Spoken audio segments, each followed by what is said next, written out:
Hello friends, तो कैसे हैं आप लोग। आशा करता हूं कि आप सभी लोग ठीक और स्वस्थ होंगे। हेलो फ्रेंड्स, तो एक बार फिर से आप सभी को तहे दिल से अपने इस यूट्यूब चैनल खूनी सया पर स्वागत करता हूं।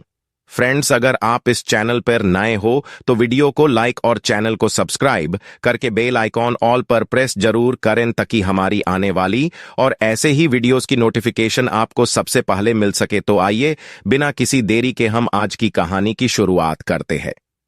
गुजरात का इतिहास अपने प्राचीन किलों और महलों के लिए प्रसिद्ध है। इन किलों में से एक जो आज भी लोगों के लिए रहस्य बना हुआ है वह है सिंधु किला। यह किला एक समय में राजा सिंधु द्वारा बनवाया गया था, जो अपनी वीरता और न्यायप्रियता के लिए जाने जाते थे। किंवदंती है कि इस किले में कुछ ऐसा घटित हुआ जिसने इसे भूतिया बना दिया। सिंधु किला गुजरात के कच्छ जिले में स्थित है। यह किला 15वीं शताब्दी में राजा सिंधु द्वारा बनवाया गया था। किले का निर्माण अपनी रक्षा और राज्य के महत्वपूर्ण दस्तावेजों को सुरक्षित रखने के उद्देश्य से किया गया था। इस किले के अंदर एक गुप्त तहखाना था जिसमें राज्य के सभी महत्वपूर्ण दस्तावेज और खजाना रखा जाता था। किले की दीवारें इतनी मोटी थीं कि दुश्मन की कोई भी ताकत इस पर हावी नहीं हो सकती थी। किले का रहस्य तब शुरू हुआ जब राजा सिंधु ने एक युद्ध में अपने राज्य की रक्षा करते हुए अपने प्राण त्याग दिए। राजा के निधन के बाद किले का रखरखाव धीरे धीरे खराब होने लगा। एक रात किले के अंदर से अजीब अजीब आवाजें आने लगीं। कुछ लोगों का मानना था कि यह राजा सिंधु की आत्मा है जो किले की रक्षा कर रही है, जबकि कुछ का कहना था कि यह किला अब भूतिया हो चुका है।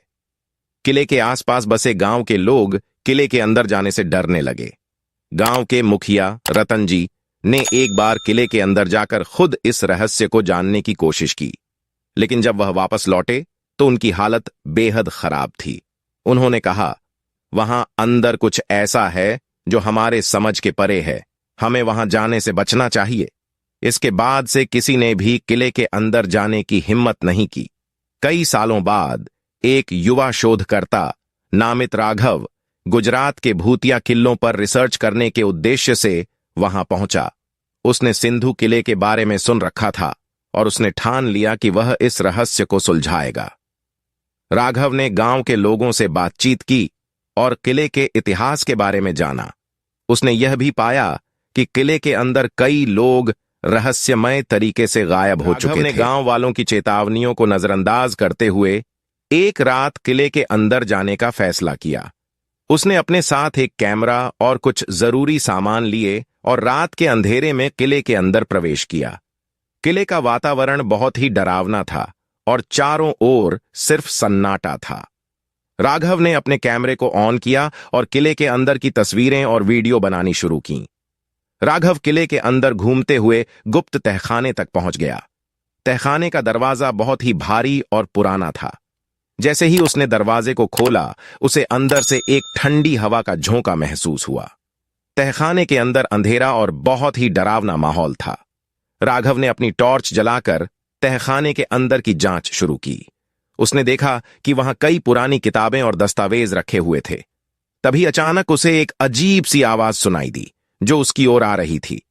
राघव ने देखा कि तहखाने के एक कोने से एक धुंधली आकृति प्रकट हो रही है।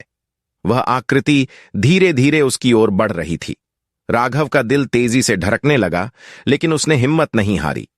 उसने कैमरे को उस धुंधली आकृति की ओर मोड़ा और रिकॉर्डिंग शुरू कर दी। तभी आकृति ने बोलना शुरू किया, मैं राजा सिंधु की आत्मा हूं। यह किला अब मेरी आत्मा का घर है। जो भी यहां आता है उसे मेरी आत्मा का सामना करना पड़ता है। राघव ने राजा सिंधु की आत्मा से डरते हुए पूछा, राजा सिंधु, आपकी आत्मा यहां क्यों है? क्या आप कुछ चाहते हैं? आत्मा ने उत्तर दिया, मुझे मुक्ति चाहिए। मेरी आत्मा इस किले में फंसी हुई है। जब तक मुझे मुक्ति नहीं मिलती मैं यहां भटकता रहूंगा। राघव ने कहा, मैं आपकी मदद कैसे कर सकता हूं? आत्मा ने कहा, तुम्हें उस खजाने को ढूंढना होगा जो इस तहखाने में छिपा हुआ है। उस खजाने में एक विशेष मूर्ति है जिसे मंदिर में स्थापित करना होगा, तभी मेरी आत्मा को मुक्ति मिलेगी। राघव ने आत्मा की बात मानकर खजाने की खोज शुरू की। उसने तहखाने के हर कोने को खंगाला, लेकिन खजाने का कोई निशान नहीं मिला। तभी उसे एक दीवार पर कुछ अजीब निशान दिखे।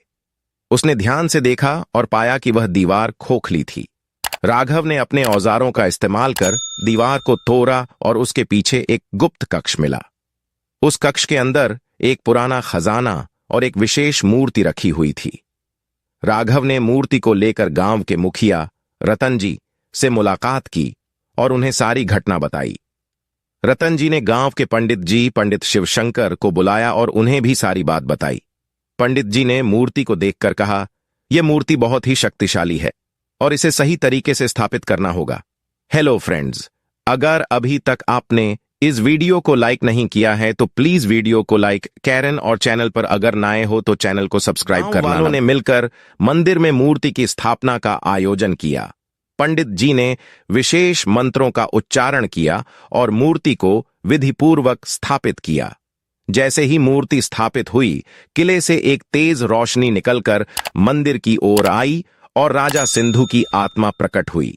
आत्मा ने गांव वालों का धन्यवाद किया और कहा, अब मैं मुक्त हूं। इस किले में अब कोई भूतिया शक्ति नहीं रहेगी। मूर्ति की स्थापना के बाद गांव में शांति लौट आई। गांव वालों ने राघव का धन्यवाद किया और उसे सम्मानित किया। राघव ने अपनी रिसर्च पूरी की और अपने अनुभवों को दस्तावेज में दर्ज किया।